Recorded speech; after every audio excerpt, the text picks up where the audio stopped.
Nagbilin hinda ko nga danyo sa sektor han agrikultura ang Bagyo Tino habong tuhan giwan nga maabot ha sobra 8 million pesos.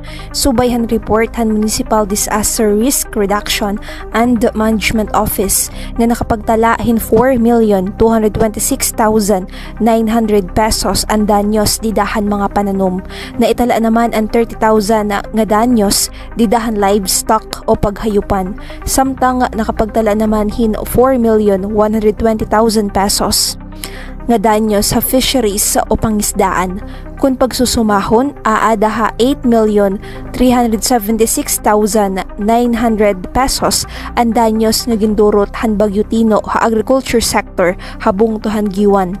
May nunumduman nga kataliwan han pagdasurbuhan Bagyo Tino, nagbuhat hin aerial survey ang Office of Civil Defense, kaupod ang PNP ngan BFP giwan personnel agud kitaon ang distroso nga ginbilin hini didto ha suluan ngan Homonhon Island nga kundiin amo ini ang durungan apektaran nasabi nga bagyo ngan didahan ira assessment ira nakita ang dako nga distroso hini ha island barangays sugad han mga kabablayan, government facilities ngan hapakabuhian han mga residente didto, partikular na ang vegetation o mga pananom. Nga nagdalan hin pagrekomendar han Municipal Disaster Risk Reduction Management Council hin deklarasyon han state of calamity habong tuhan giwan. Samtang nagpapadayon naman ang pagpahamtang hin relief operations sa sabing island barangays nga amo ang durungan apektaran han Bagyo Tino kundi indako ang bulig han deklarasyon han state of calamity pinaagi hin quick response fund.